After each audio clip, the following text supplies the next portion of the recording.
संत मत धारा आपकी सेवा में प्रस्तुत।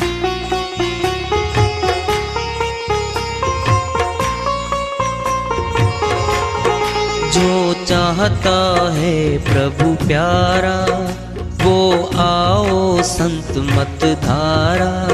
भक्ति भेद बता कर सारा वो कर दे भव के पारा। जो चाहता है प्रभु प्यारा वो आओ संत मत धारा। भक्ति भेद बता कर सारा वो कर दे भव के पारा। जो चाहता है प्रभु प्यारा।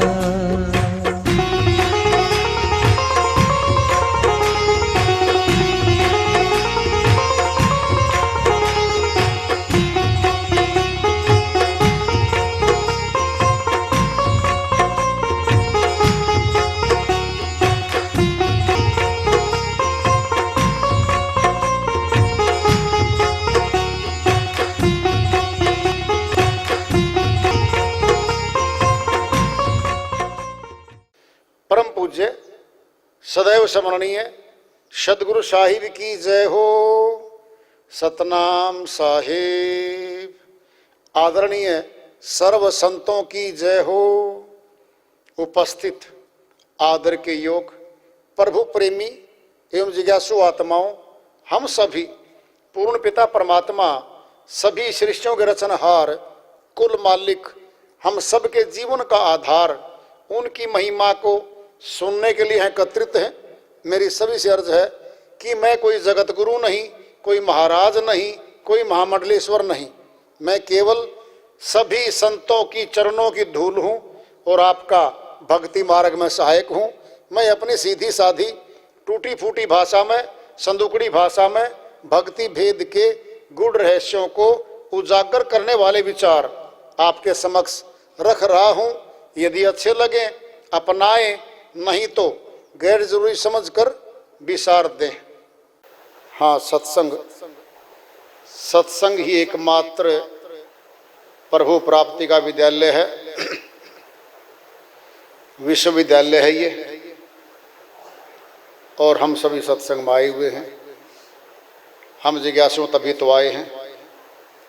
हम पिछले सत्संगों से वार्ता करते चले आ रहे हैं कि चेतावनी से प्रभु प्राप्ति की ओर।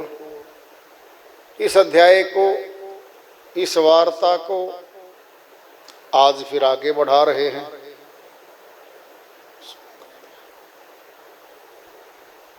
तो सत्संग ही सार वस्तु है और सत्संग का बड़ा महत्व है। आध्यात्मिक विद्या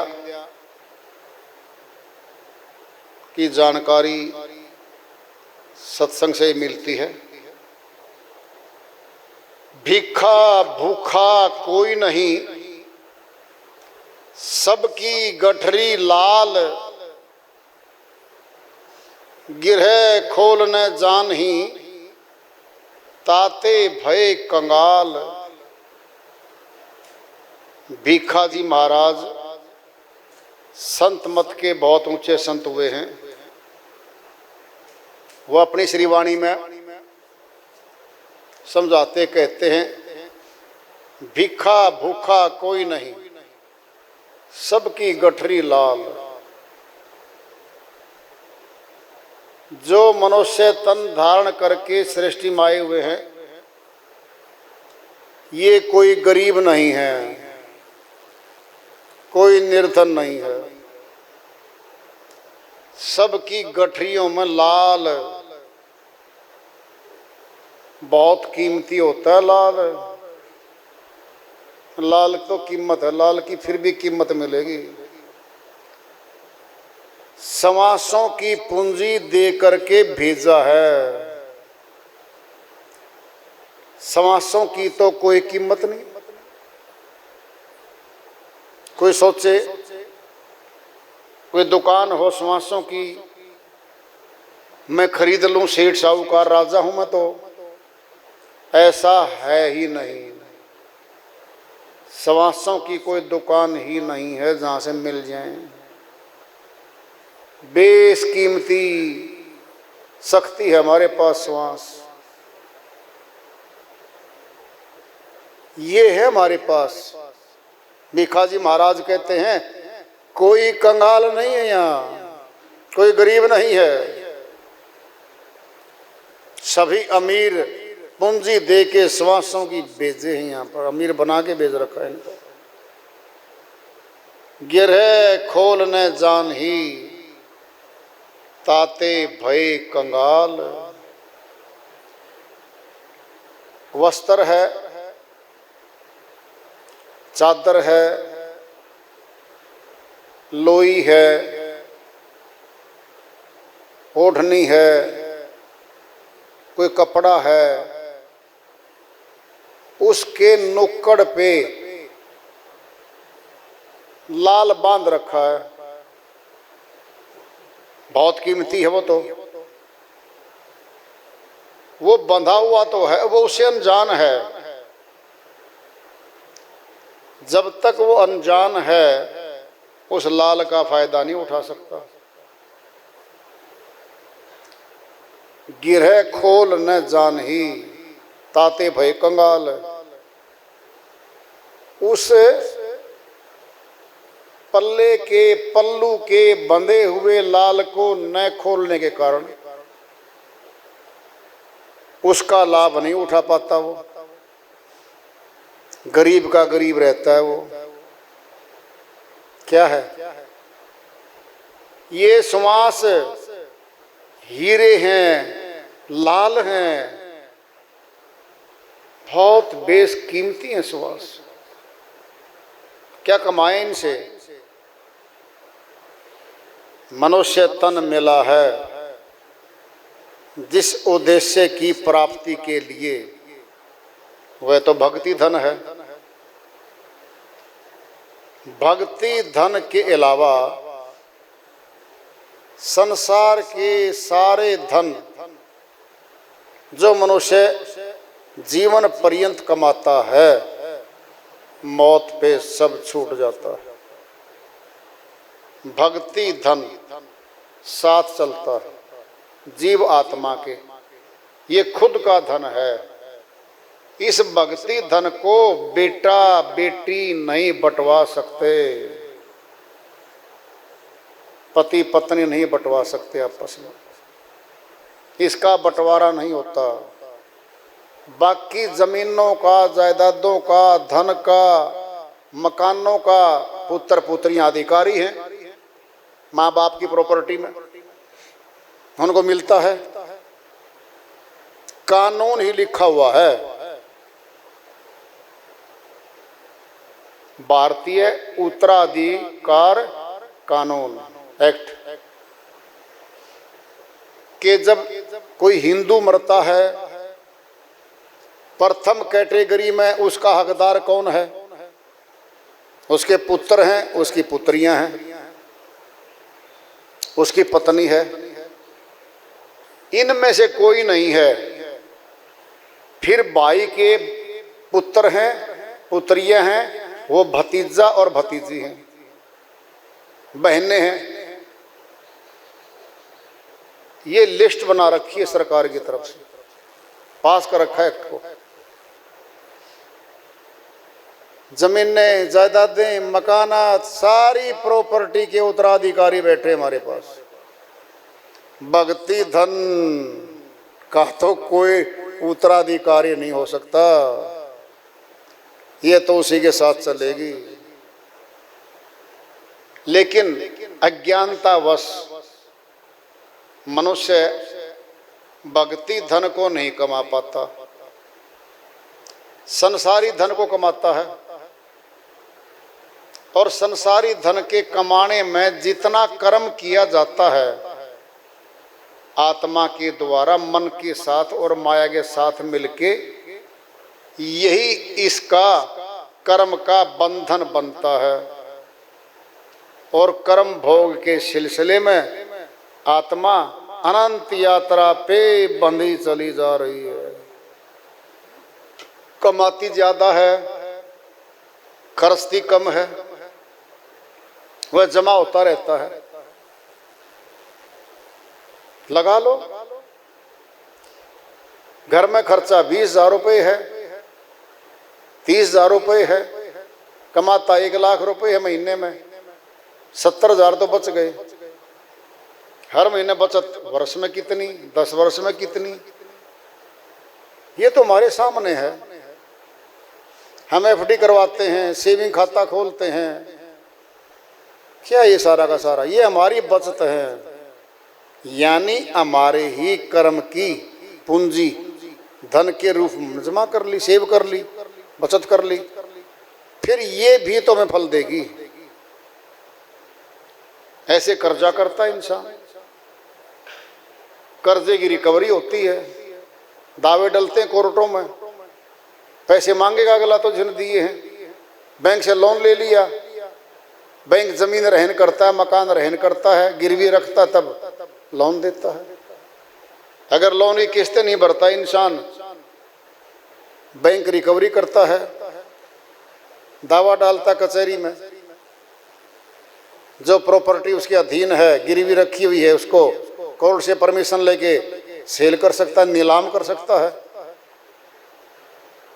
ये तो यहाँ है। फिर हमारी आत्मा के द्वारा किए गए जो कर्म हैं, जो बचत हो गए, सेविंग हो गई, इस जन्म में नहीं भोग पाए, वह चलेंगे साथ, वो ज्यादा बन गए। दृष्टांत ले लो, पिंड में 10 करोड़ कर्म कर डाले, भुगतान केवल 1 करोड़ का कर पाए हम इस जन्म में, बच गए बाकी तो वो ही दिलवाएंगे हमें जन्म। दूर तक कर्म का फल है। तो भक्ति धन अगर कमाई करते हैं हम, वह भगवान से मिलाएगा। बाहरी आंखों से भगवान दिखता नहीं, संशय पैदा हो गया हर एक आदमी को। अगर भगवान होता तो दिखता, कहीं ना कहीं उसका घर पाता, उसके घर पे जाके मिलते, हम पूछते, दुखी रोता दुख अपना जाके रोता, मैं दुखी क्यों हूं जी, पता था साहिब को कैसा हो सकता है। यहाँ पे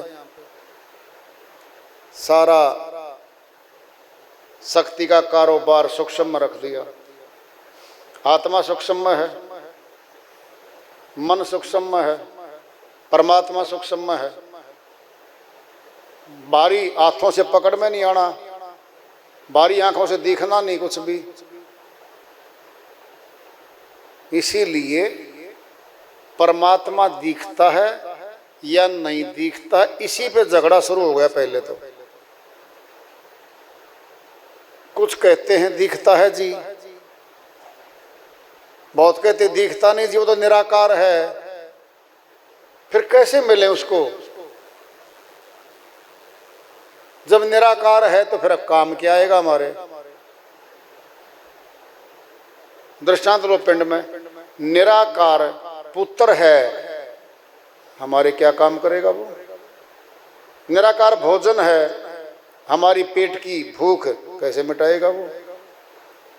निराकार चीज हमारी सहायता कैसे करेगी? साकार में आना पड़ेगा। और साकार में जब आएगा तो पहचानेंगे कैसे उसको हम?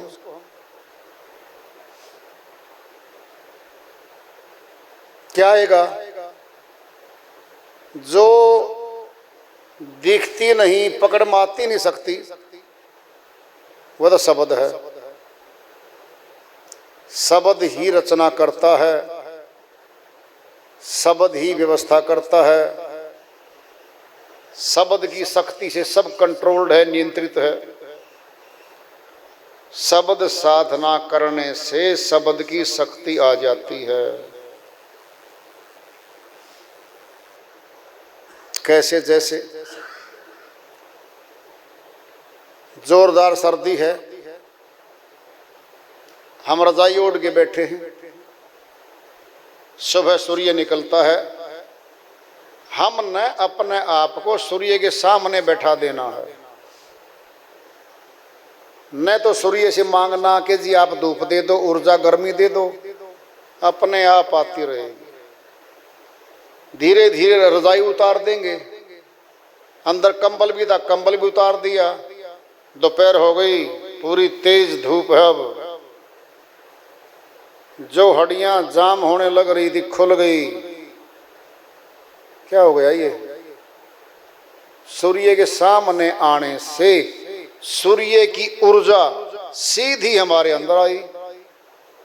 हाथ काम करते फटाफट, लिखाई करो, घर के काम करो, यानी काम करने की सारी शक्तियां सूर्य की ऊर्जा और गर्मी आने से हमारे अंदर जो सुसुप्त हो गई थी काम करने की शक्ति, दोबारा जागृत हो गई।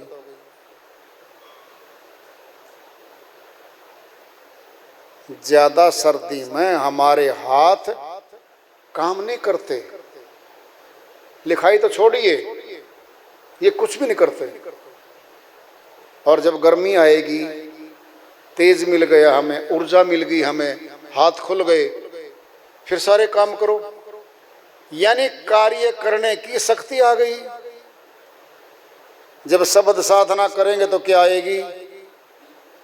शब्द की शक्ति आएगी हमारे पास।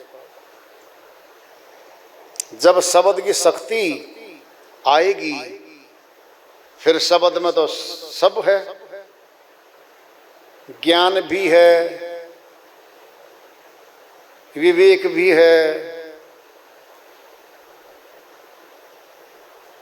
वो तो सर्वगुण संपन्न है। सारे गुण हमारे अंदर प्रवाहित होने लगेंगे।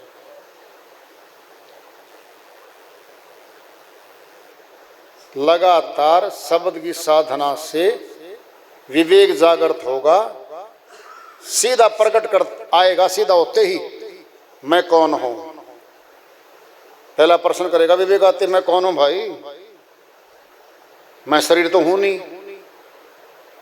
शरीर छूट गया, दादाजी का गया, सामने पिताजी का शरीर छूटा गया, बहुत दोस्तों के शरीर छूटे गए। इसका अर्थ क्या था? वो शरीर नहीं थे, फिर हम भी शरीर नहीं हैं, फिर आया कहां से हूं, मौत के बाद जाऊंगा कहां? ये प्रश्न पैदा करेगा विवेक। भला बुरा जो हमारे प्रति है, सबका फैसला करेगा विवेक। फिर जो मोह था, बंधन में बांध रखा था, हमारी गांठ बांध रखी थी मोह ने, ये मेरा परिवार है, मैं इसके लिए पैदा हुआ हूं, इसी के लिए सब कुछ करूंगा, इसी के लिए सब कुछ करके चला जाएगा। फिर अपने लिए क्या किया, ये विचार आएगा। फिर मैंने अपने लिए क्या किया भाई? अब प्रश्न पैदा, अपने लिए क्या करूं? फिर जागृत होगा सूक्ष्म ज्ञान, भाई अपने लिए क्या करूं? शब्द में सारी शक्तियां हैं। फिर सारा का सारा पता चलेगा कि प्रथम कार्य तो हमारा उठते ही साधना का है, प्रभु भक्ति का कार्य है। नंबर 2 पे संसार कर्म आता है। फिर संसारी कर्म करें, फिर समय निकालें, फिर भक्ति करें। तो शब्द की साधना करने से पता चलता है कि परमात्मा की शक्ति है वहां पे। अंधा व्यक्ति है, सब काला दिखता है। अगर ज्योति आ जाए आंखों में, फिर ज्यों का त्यों दिखाई देगा। हरा है, नीला है, पीला है, लाल है, सफेद है, सब दिखेगा। जब विवेक जागृत हो जाएगा तब ये संसार समझ में आने लगेगा कौन किसका है। यहाँ पे ये मेरे कौन है, मैं इनका कौन हूं। वैराग्य पैदा होगा, फिर इसका खुद का कर्म शुरू होगा वहां से कि भक्ति कर्म करने आया हूं मैं। तो फिर धीरे धीरे मोह की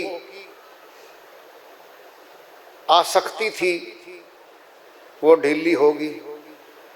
ममता में जब मरे रोए, पता नहीं कितने महीनों सालों रोए हम, किसी के लिए भी जागृति आएगी, रोना कम हो जाएगा, समझ आएगी कि मैं क्यों रोऊं भाई। ये अपनी कर्म गति में है जीवात्मा, इसने अपनी कर्म गति करी है, उसका फल ये जीवात्मा भोग रही है। हमने तो कोई इसको योगदान नहीं कर रखा, हमने उसके दुख को बढ़ाया नहीं है, हम तो उसकी सहायता कर रहे हैं। जितनी बनती है तन से धन से हम उसकी सेवा कर रहे हैं, फिर भी वो आत्मा रो रही है, फिर भी दुखी हो रही है। क्या होगा? अब जागृति आ जाएगी कि भाई बहुत रोए हम इन लोगों के लिए। अब क्या है? ये अपनी कर्म की गतिमति में है, हम अपने कर्म की गतिमति में हैं। हमने अपने कर्म का फल मिलेगा, उनको अपने कर्म का फल मिलेगा भाई। तो फिर गलत कर्म करते हुए डरेंगे हम। पाप कर्म का फल दुख देता है। तो ये जागृति आ जाएगी सारी साधना करने से, और जब जागृति आ जाएंगी तो फिर ये अपना कर्म करेगी विशेष। जिसके लिए तन मिला है, मनुष्य का तन मिला है, वह भक्ति धन कमाने के लिए मिला है। दादू दावा दूर कर, बिन दावे दिन काट, केते सौदा कर गए पंसारी की हाट। दादू जी महाराज संत मत के बहुत ऊंचे संत हुए। वे फरमाते हैं, दादू दावा दूर कर, बिन दावे दिन काट। दादू जी महाराज कहते हैं, भाई तू ठेकेदार बन गया, परिवार में जितने सदस्य आए हुए हैं वह अपनी कर्म गति के अधीन हैं। उनमें से तो कोई पढ़ना नहीं चाहता, ज्यादा तेज होशियार बन के ज्यादा नंबर लेके वो आगे बढ़े। माता पिता कई बार जोर ताकत लगा देते बच्चों पे। एक आध बच्चा ऐसा होता है वो बिल्कुल मीडियम रहता है और चलता ही नहीं है, और वो ठेकेदार बन के बैठा, मैं इसको करूंगा चलाऊंगा। यानी हम सभी अपने बच्चों को, अपने परिवारों को अच्छा बनाना चाहते हैं, योग्य बनाना चाहते हैं। जॉब कमाएं, धन कमाएं, सुंदर हों, गुणवान हों, तरक्की करें, अच्छे अच्छे सारे कार्य चाहते हैं। फिर भी चोरियां होती हैं, फिर भी चोर हैं यहाँ तो, फिर भी डकैतों से भरा संसार तो, लूटमार है। ये जुर्म क्यों हो रहे हैं? फिर ये हमारे ही समाज में से लोग आते हैं। ये पहले जन्मों के कुछ तो कर्मों के प्रभाव हैं, कुछ अब उनकी अपनी सुरती जुड़ गई, कहीं नहीं हट रही है। तो दावा दूर कर, ठेकेदारी मत ले। समझा प्यार से, 2 बार 4 बार समझा, नहीं समझता ना, फिर आप उसके कारण दुखी होके बैठोगे, अपनी भक्ति नहीं कर पाओगे, टेंशन में रहोगे, चिंतन में रहोगे। बिन दावे दिन काट, कहता दावा छोड़ दे, उनका ठेकेदार मत बन, जितना कर सकता उतना कर। संघर्ष वहीं पैदा हो जाएगा, आए दिन झगड़े घर में होंगे। झगड़े में तो भाई दुख है, सुनना है।